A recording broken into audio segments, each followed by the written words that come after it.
আগের ভিডিওতে আমাকে একজন কমেন্ট করে বলেছে যে তুমি ঘরের সমস্ত কাঠ খোলাওনি, যে কাঠ মানে পেটানোর জন্য কয়েকজন মিস্ত্রির দরকার সেই কাঠ তুমি একা একা খোলাওনি, শুধুমাত্র ভিডিও বা কন্টেন্ট করার জন্য নিজেকে দেখিয়েছো আর মিস্ত্রিদেরকে দিয়েই খুলিয়েছো। হ্যাঁ, এই কমেন্টটা আমাকে অনেকেই করেছে। আসলে হয়তো তারা আমাকে পছন্দ করে না বা তাদের বিশ্বাস হয় না যে আমিও অনেক কাজ করতে পারি। যাই হোক, তারা হয়তো অবিশ্বাস্য মনে করছে সবকিছুই। আচ্ছা, তাহলে তো আমি সমস্ত ঘরের কাজ না দেখিয়ে বা মিস্ত্রিদেরকে না দেখিয়ে সোজাসুজি বলতে পারতাম আমাদের ঘরের সমস্ত ইট আমি নিজের হাতে গেঁথে গেঁথে এই পর্যন্ত ঘরের কাজ করেছি। এটা বললে বোধহয় তারা বিশ্বাস করত।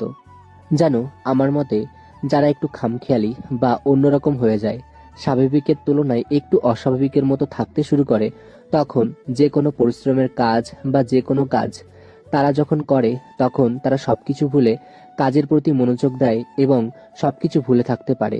ঠিক তেমনই হয়েছিল। আসলেই কয়েকদিন ধরে মানসিক এত চাপ আমি সহ্য করেছি, তখন আমার মনে হচ্ছিল তার থেকে এই কঠোরতম কাজই বেশ ভালো। হ্যাঁ, কাজ করতে একটু ভয়ানক বা একটু রিস্ক হয়েছে। তোমরা অনেকেই আমাকে কমেন্ট করে বলেছো এত রিস্ক নিয়ে কাজ করবে না, মিস্ত্রিদেরকে দিয়ে করাবে।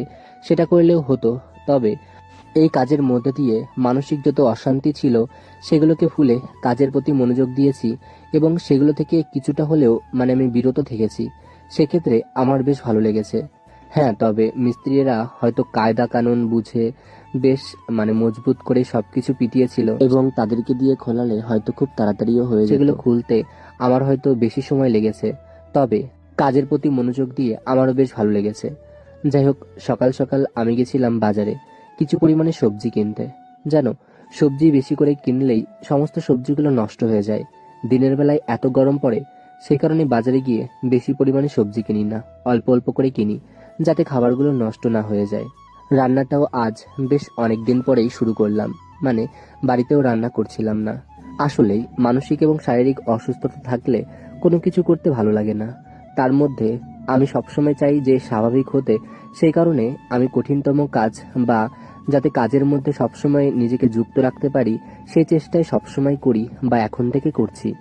তবে পেরে উঠতে পারছি না। আসলেই ভাবি যে অনেক কাজ করব, তবে কোথা থেকে যেন উটকো একটা মানসিক চাপ মাথায় চলে আসে, তখন আর কিছু করতেই ভালো লাগে না। তবে এমনভাবে চললে তো হবে না, সেই কারণে আমি চেষ্টা করছি আরো স্বাভাবিক হতে, আরো সবকিছু ভুলে থাকতে।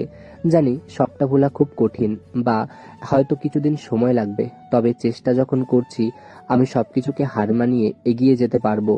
তোমরা সবাই আশীর্বাদ করো আমার জীবনের এই যুদ্ধে যেন আমি জয়ী হতে পারি। যাই হোক, আজকে যে নিরামিষ তরকারিটা রান্না করেছিলাম সাদামাটা হয়েছিল, তবে খেতে কিন্তু বেশ ভালোই লেগেছে।